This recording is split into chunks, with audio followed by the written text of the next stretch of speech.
नमस्कार दोस्तों।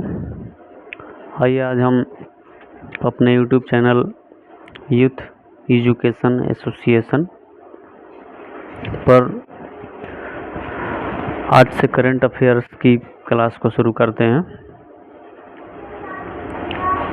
Current affairs की यदि इम्पोर्टेंस की बात करें तो आज के डेट में ऐसा कोई भी एग्ज़ाम नहीं है, जैसे कि वो एसएससी हो, रेलवे हो या अदर स्टेट किसी भी स्टेट का एग्ज़ाम हो। रेलवे में group D, NTPC technician, JE, किसी भी एग्ज़ाम का आज का जो करंट अफेयर्स का जो टॉपिक है ये बहुत ही मायने रखता है। जिसके वेटेज की यदि बात करें तो कम से कम यदि हम बात करें तो 8 से 10 क्वेश्चन तो होते ही होते हैं किसी न किसी तरीके से, क्योंकि करंट अफेयर्स का इतना ब्रॉड एरिया है कि आप करंट अफेयर्स को एक जगह या एक तरीके से कंपाइल नहीं कर सकते उसको। तो हमें करंट अफेयर्स को अलग अलग तरीक़ों से अलग अलग टाइप में पढ़ना होगा, ठीक है। तो हमने एक तरीका ये अपनाया है कि हम आपको जो भी सप्ताह का पहला क्या बोलते हैं वो सप्ताह का जो शुक्रवार का दिन होगा, हमारा शुक्रवार का जो दिन होगा उस दिन आपको करंट अफेयर्स का एक नोट्स के तौर पे वन लाइनर आपको हमारे चैनल के द्वारा प्रोवाइड किया जाएगा, ठीक है। तो हमने वन लाइनर के माध्यम से आपको करंट अफेयर्स को देने का प्रयास करेंगे इसमें। आइए शुरू करते हैं। पहला ही प्रश्न है कि हमारा हाल ही में कौन सा देश पारंपरिक डाक सेवा को बंद करने वाला विश्व का पहला देश बन गया है, ठीक है। आंसर क्या है? डेनमार्क। डेनमार्क की राजधानी की बात करें तो कोपेनहेगन। अगला प्रश्न है, चिकित्सा शिक्षा प्रणाली में पारदर्शिता और प्रशासनिक दक्षता को बढ़ाने के लिए किस राज्य ने इस स्वास्थ्य संवाद नामक डिजिटल पहल की शुरुआत की है? यहाँ इस जो लिखा हुआ है, यहाँ पे कोई वर्ड आएगा जिसका कि नाम होगा कि ये स्वास्थ्य संवाद नामक डिजिटल पहल की शुरुआत की गई है। हम इस नाम को कमेंट बॉक्स में पिन कर देंगे, यहाँ पे मिस प्रिंट हो गया है। ऐसे इसका आंसर स्थान होगा, आपको नाम हम दे देंगे, ठीक है। इसके लिए हम क्षमा चाहेंगे। आगे देखते हैं। फरवरी 2026 में भारत किस शहर में आर्टिफिशियल इंटेलिजेंस इम्पैक्ट समिट की मेज़बानी करेगा? नई दिल्ली में, ठीक है। अगला है, भारत में Pinaka long range guided rocket LRGR 120 का पहला सफल परीक्षण किस जगह पर किया गया? आंसर है चांदीपुर, ओडिशा, ठीक है। हाल ही में केरल के नए मुख्यमंत्री कौन बने? VD सतीशन।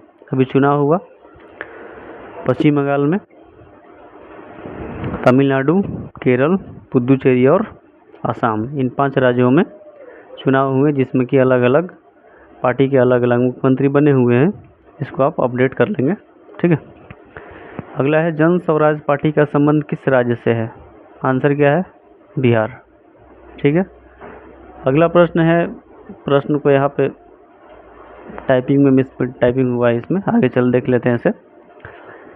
प्रश्न है कि who is the author of the book India 5000 years of history on the subcontinent, published in June 2005, यानी कि 2025 में।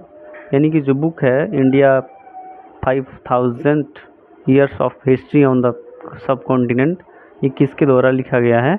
ऑद्रे तुरुस्के, ठीक है। अगला है, हाल ही में भारत की सुरुचि सिंह ने महिलाओं की 10 मीटर एयर पिस्टल स्पर्धा में कौन सा पदक जीता है? स्वर्ण पदक, ठीक है। हाल ही में किस राज्य सरकार ने वंदे गंगा जल संरक्षण अभियान का शुभारंभ किया है? आंसर क्या है? राजस्थान। हाल ही में सुप्रीम कोर्ट ने किस अधिकार को महिलाओं का मौलिक अधिकार माना है? मातृत्व अवकाश अधिकार, यानी कि जो महिला सरकारी जॉब में है उसको जब उसके बच्चे होंगे उसके बाद उसको मातृत्व अवकाश दिया जाएगा।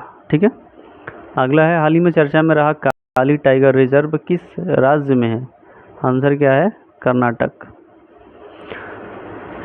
हैराथ त्यौहार कहाँ मनाया जाता है? आंसर है जम्मू कश्मीर।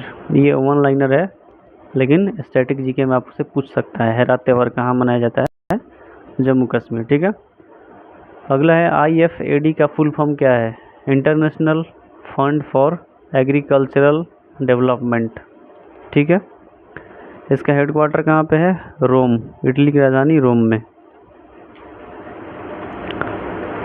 इसकी स्थापना कब हुआ था? जो ये संस्था है IFAD 1977 में। हाल ही में लॉन्च सेहत पहल का फुल फॉर्म क्या है?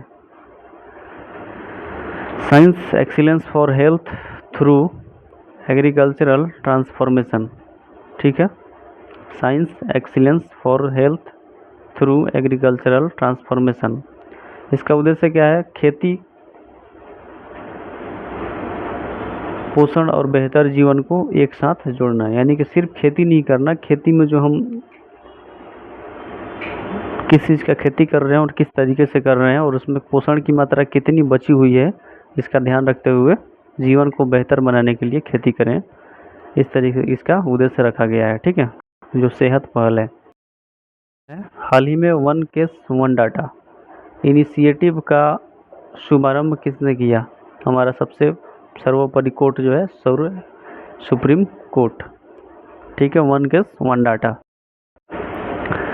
और इसी के साथ एक AI आधारित चैट बॉट भी शुरू किया है। उसका नाम क्या है? सुसहाय। नाम क्या है? सुसहाय। कौन? Supreme court. अगला है MSP, नाम बहुत सुने होंगे। अगला है MSP। MSP वह न्यूनतम कीमत होती है जिस पर सरकार फसल खरीदने का वादा करती है। ठीक है। इसका पूरा नाम है मिनिमम सपोर्ट प्राइस। ये प्रश्न आता है परीक्षा में, फुल फॉर्म पूछेगा इसका, मिनिमम सपोर्ट प्राइस MSP का फुल फॉर्म होता है। ठीक है। अगला होता है FRP। जैसे MSP होता है उसी तरीके से FRP होता है और उसी तरीके से SAP होता है। ठीक है, 3 तरह के होते हैं। शायद आप लोग MSP सुने होंगे, ये दो आपको पता नहीं हो, FRP और SAP। ठीक है, आइए देखते हैं। FRP केवल किस फसल पर लागू किया जाता है? प्रश्न ये है कि FRP जो है केवल किस फसल पर लागू किया जाता है, यानी कि ये केवल एक ही फसल पर लागू होता है और उसका नाम क्या है? गन्ना। गन्ने के फसल पर FRP लागू होता है, ध्यान रखेंगे। ठीक है। फुल फॉर्म हो जाएगा इसका फेयर एंड रूमिनेटिव प्राइस, यानी कि उचित और लाभकारी मूल्य। फेयर एंड रेमुनरेटिव प्राइस, उचित एवं लाभकारी मूल्य। ये सिर्फ गन्ने पे ही लागू होता है। ठीक है, FRP।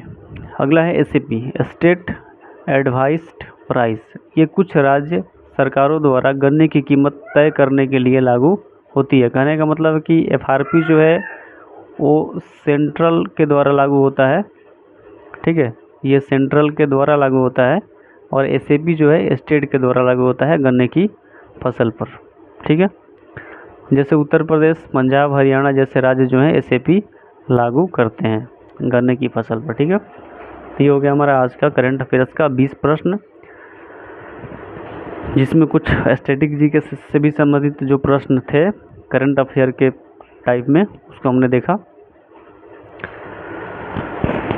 तो चलिए इसी के साथ इस वीडियो को यहीं पर समाप्त करते हैं। हमारे YouTube चैनल को आप सब्सक्राइब करें, लाइक करें और शेयर करें। Thank you.